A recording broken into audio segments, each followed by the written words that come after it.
Bonsoir chers amis, membres de la communauté Apprendre les mathématiques. Bienvenue sur notre chaîne. Alors aujourd'hui, je suis vraiment très heureux d'être parmi vous. Pour ceux qui ne me connaissent pas, c'est le professeur Sia Nekan Edok, professeur de maths TSE au lycée moderne de Tankessi. Alors aujourd'hui, nous avons travaillé avec nos élèves de seconde et il était important que nous puissions faire quand même cette vidéo-là pour faire un petit résumé de l'exercice qu'on a fait. C'est une situation complexe que je vais déjà lire, que vous voyez déjà schématisé au tableau. Alors, nous sommes dans la première leçon des élèves de seconde C en mathématiques. Première leçon sur les vecteurs et points du plan. Alors, la situation complexe, la voici. Pendant les vacances, tu as participé à un tournoi de pétanque sur un terrain quadrillé marqué par un repère du plan orthonormé OIG. Et cela se présente sur la figure que vous voyez au tableau. Tu as observé les trois lancers d'un joueur, qui est ton meneur d'équipe, dont les boules sont tombées respectivement au point A, B et C. L'unité de longueur est le mètre. OK. Alors, le chemin est là. Et le règlement, il est là. Selon le règlement, pour tout lanceur situé au point O, premier tiret, si les trois boules sont alignées, alors le joueur a un bonus de 15 points sur son total. Si la somme des distances de chacune des trois boules par rapport à la boule royale rouge, qui est la boule R, est inférieure ou égale à 7 mètres, alors le joueur aura un bonus de 10 points. Si la boule en B est équidistante des boules au point A et C, alors le joueur a un bonus de 5 points. Il souhaiterait savoir s'il pourra avoir un bonus ainsi que le total de son bonus, mais il ne sait pas comment s'y prendre. Pour cela, il te sollicite en tant que son assistant. Réponds à chacune des préoccupations du représentant de ton équipe. Donc ici, nous sommes avec des élèves de seconde C qui ont déjà une base et une base réellement pour le premier cycle en mathématiques. Ok, donc cette situation complexe-là doit être traitée avec les notions de vecteurs qui ont été déjà vues en classe et puis les points du plan. Donc, il est sûr, lorsqu'on parle d'un repère ici, c'est que la situation va se régler, avec les coordonnées des points et puis les coordonnées des vecteurs. Alors ici, on parle de quoi? On parle en fait d'un jeu de pétanque et lorsque le joueur qui est en eau, dans le repère OIG, le joueur il est positionné en haut et il lance des boules. Il a trois boules. Voilà, il y a déjà une boule qui est déjà positionnée sur le terrain qui est la boule royale. Et puis il lance maintenant trois autres boules qu'on va appeler A, B et C. Donc la première chose qu'il faut savoir, c'est que selon le règlement, si les trois boules sont alignées, alors il a 15 points comme bonus sur le total de ces points. Deuxième chose, si la somme des distances de chacune des trois boules par rapport à la boule royale est inférieure ou égale à 7, il marque encore 10 autres points en bonus. Et puis la troisième chose, si la boule B est équidistante des points des boules A et C, il marque encore 5 points sur son total. 5 points en bonus sur son total. Donc la question est de savoir est-ce qu'il y aura des bonus par rapport déjà au lancer qui a été déjà fait. C'est schématisé sur le tableau. Est-ce qu'il y aura des bonus et quelle sera la somme ou bien le total de ces bonus? Donc on va aller cas par cas puisqu'il y a trois cas. Le premier cas, est-ce que les boules sont alignées? Donc nous allons passer ici. Bon, déjà je peux mettre est-ce que, donc le premier cas, est-ce que les boules sont alignées? Est-ce que les boules sont alignées? Alors, les boules sont représentés par les points A, B et C. Alors, en vecteur, quand on parle du point aligné, il faut déjà penser au vecteur. Alors ici, on peut avoir deux vecteurs ici, le vecteur AB et le vecteur AC. Alors, la question qui se pose, comment est-ce qu'on peut justifier que les points sont alignés avec des notions de vecteurs? Il suffit simplement de montrer que les vecteurs AB et les vecteurs AC sont collinéaires. Donc ici, la question, ou bien déterminons si le vecteur AB et le vecteur AC sont collinéaires. Voilà. Donc si les vecteurs AB et le vecteur AC sont collinéaires, c'est que les points A, B et C sont alignés. Alors pour montrer que ces deux vecteurs sont collinéaires, puisqu'on a les coordonnées des points qu'on peut lire déjà sur le schéma. Alors le point A par exemple est de coordonnées 3, 2. Donc je peux mettre ici, on a A de coordonnées 3, 2. Ensuite le point B de coordonnées 5, 3. Donc on a B ici de coordonnées 5, 3.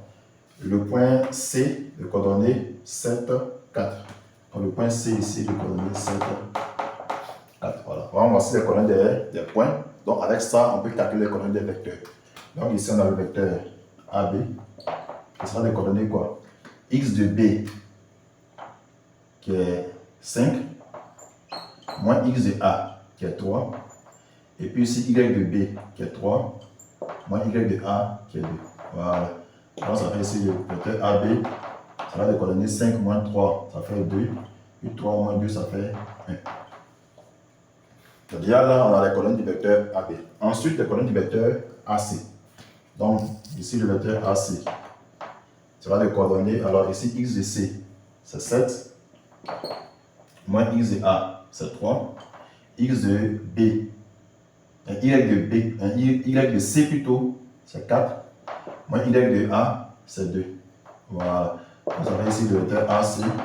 Les coordonnées 7 moins 3, ça fait 4. Et puis 4 moins 2, ça fait 2.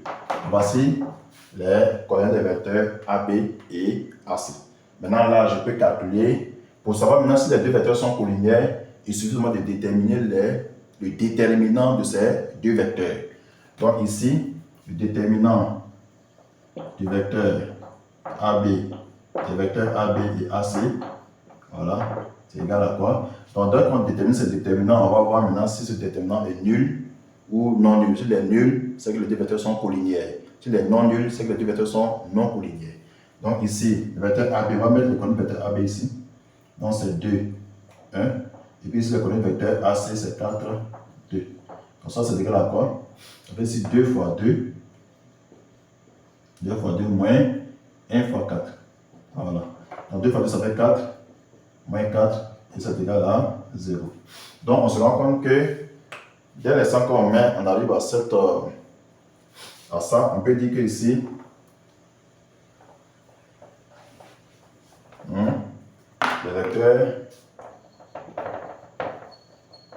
les vecteurs AB et AC sont collinéaires. Voilà. Donc si les vecteurs sont collinéaires, ça veut dire quoi? Ça veut dire que d'où les boules, bon, je peux dire les points, mais les boules A, B et C sont alignées. Alors, donc si ces boules sont alignées, ça veut dire quoi? Ça veut dire que le lanceur a un bonus de combien de points? Un bonus de 15 points. Donc ici, le lanceur a un bonus de 15 points. Donc déjà, avec le premier règlement, le lanceur a déjà un bonus de 15 points. Voilà, le lanceur a un bonus de 15 points. Donc on a répondu à la première préoccupation. La deuxième préoccupation, on dit est-ce que la somme des distances, si la somme des distances de chacune des trois boules par rapport à la boule voyale, donc cette distance-là, la somme des distances des trois boules, donc cette distance AR, plus cette distance BR, plus cette distance CR, si cette somme-là est inférieure ou égale à 7, le joueur a un bonus de combien de points? De 10 points. Donc ici, la deuxième, le 2 ici, on peut dire, on va voir si la somme, est-ce que la somme AR plus BR plus CR est inférieure ou égale à 7. Si c'est inférieur à 7, alors il a 10 points. Dans le cas contraire, il n'a pas de bonus. Très bien. Donc, nous, qu'est-ce qu'on va faire? On va chercher à calculer les distances AR, BR et puis CR. Et puis maintenant, on va voir si la somme est inférieure à 7. Donc, allons-y.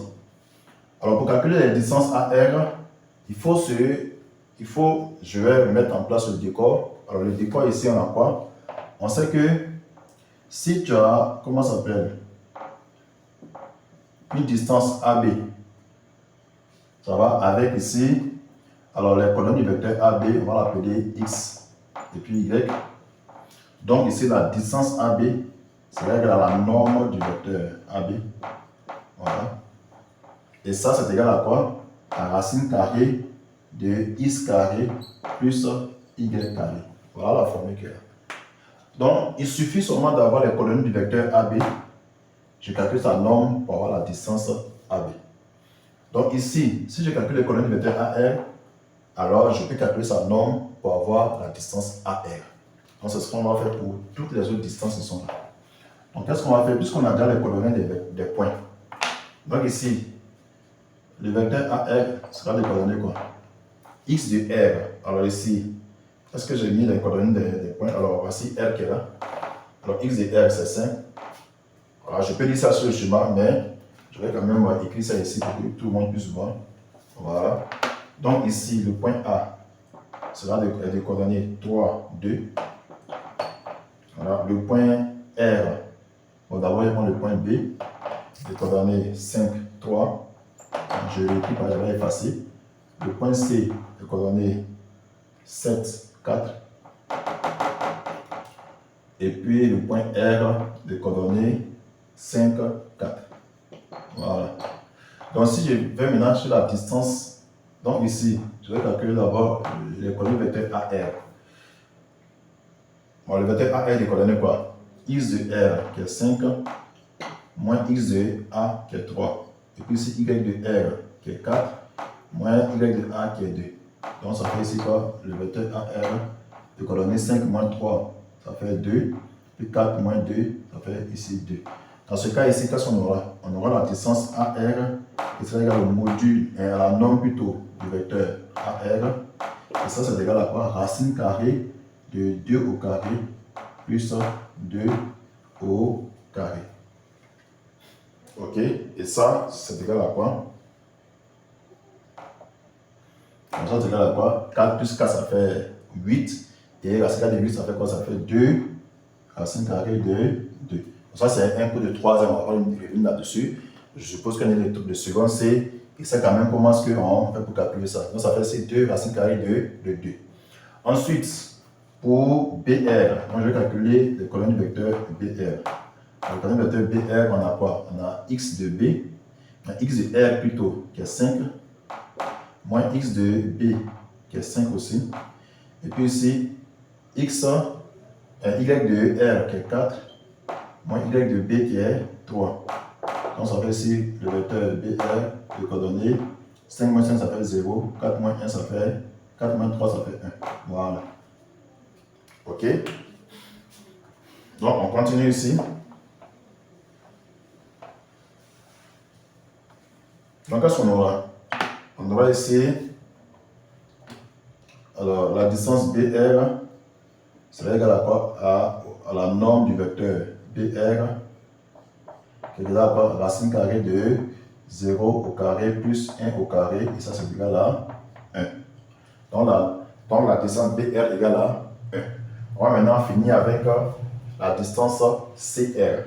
Alors, pour calculer la distance CR, on va d'abord calculer les coordonnées du vecteur CR. Les coordonnées du vecteur CR, on a X de R qui est 5, moins X de C qui est 7, et puis Y de R qui est 4, moins Y de C qui est 4. Donc ça nous fait quoi? Le vecteur CR sera les coordonnées 5 moins 7. Ça fait ici moins 2. Puis 4 moins 4, ça fait ici 0. Donc la distance CR c'est égal à quoi? À la norme du vecteur CR. Et ça c'est égal à quoi? Racine carrée de moins 2 au carré plus 0 au carré. Ça c'est égal à 2. Donc j'ai calculé toutes mes distances. Distance AR, BR et puis CR, j'ai calculé tout. Donc maintenant, je vais faire la somme des distances. Alors, regardez ici. Et puis après, je vais comparer à 7 pour voir si c'est plus petit ou bien si c'est plus grand que 7 ou si c'est égal. Donc ici, allons-y sur la somme.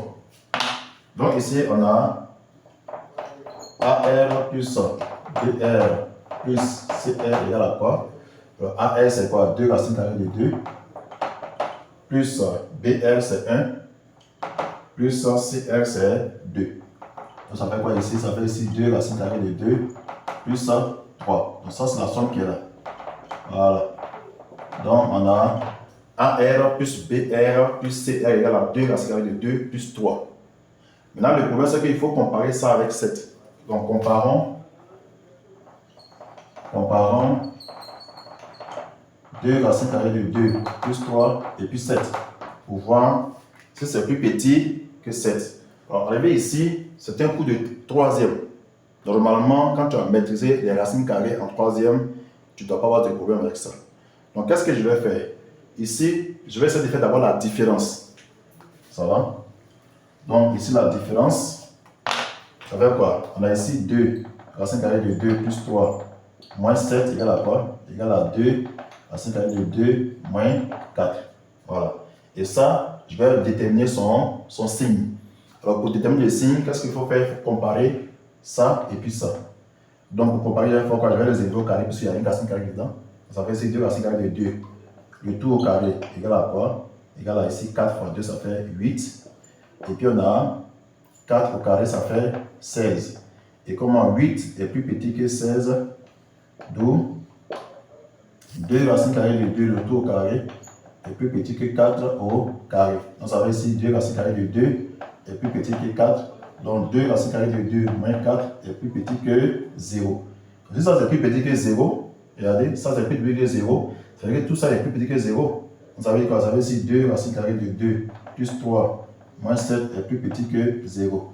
Et là on peut conclure pour dire que 2 racines carrées de 2 plus 3 est plus petit que 7. Voilà. Et ça, c'est intéressant parce que si j'arrive à cette conclusion, ça veut dire que la somme, puisque 2 racines carrées de 3 plus 2 racines carrées de 2 plus 3, c'est quoi? C'est la somme de AR, BR et puis CR. Donc, ça veut dire quoi?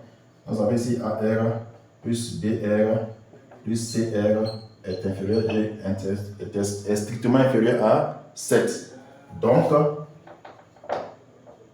le danseur, comme c'est inférieur à 7, alors le lanceur aura encore un bonus supplémentaire de 10 points. Donc le lanceur a un bonus supplémentaire de 10 points.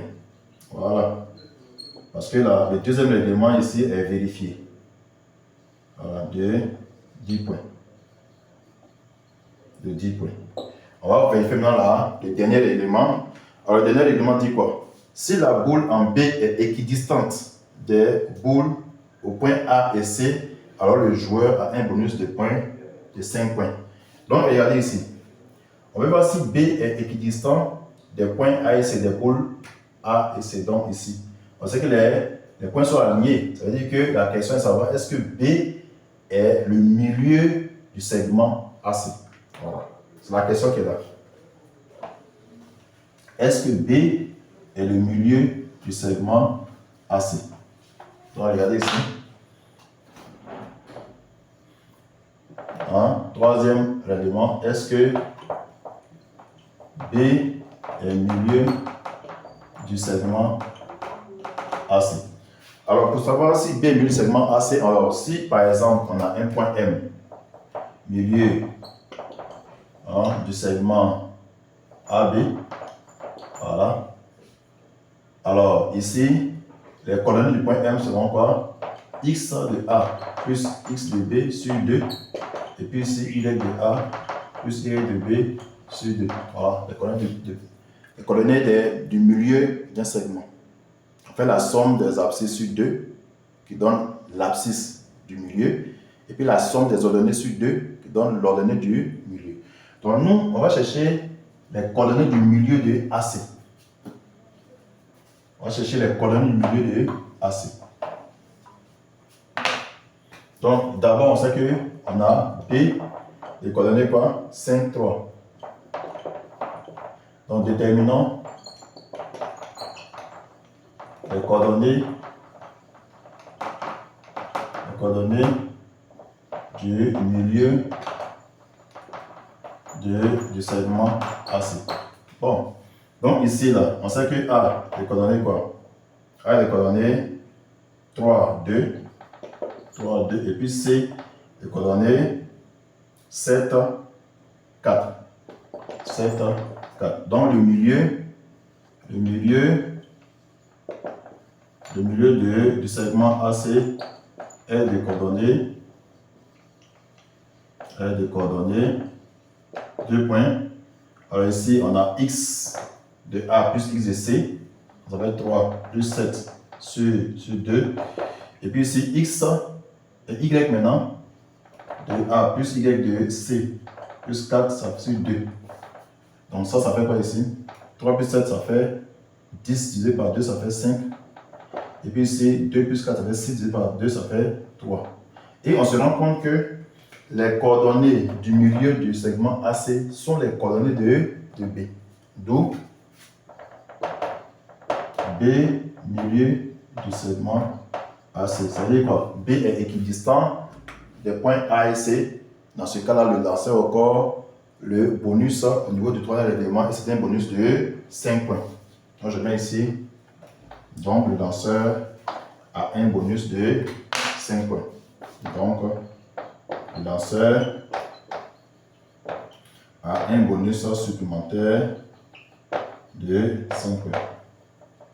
Supplémentaire de 5 points. Voilà. Donc, le total des bonus est. Donc, ici maintenant, on peut faire le total des bonus. Voilà, le total des bonus est. Parce qu'il y a tous les bonus même. Il y a tous les bonus, puisque tous les règlements sont respectés. Voilà, et 2 points. Le premier bonus c'était 15 points. Après on a eu 10 points. Et puis 5 points, ça fait combien de points? Voilà, ça fait 30 points. Voilà, donc chers amis, voici un peu comment on pourrait traiter cet exercice. Je l'ai fait avec le second C en vidéoconférence. Et il était important quand même que je puisse faire un résumé pour que même les autres qui n'ont pas pu suivre puissent aussi vérifier leurs résultats avec la vidéo.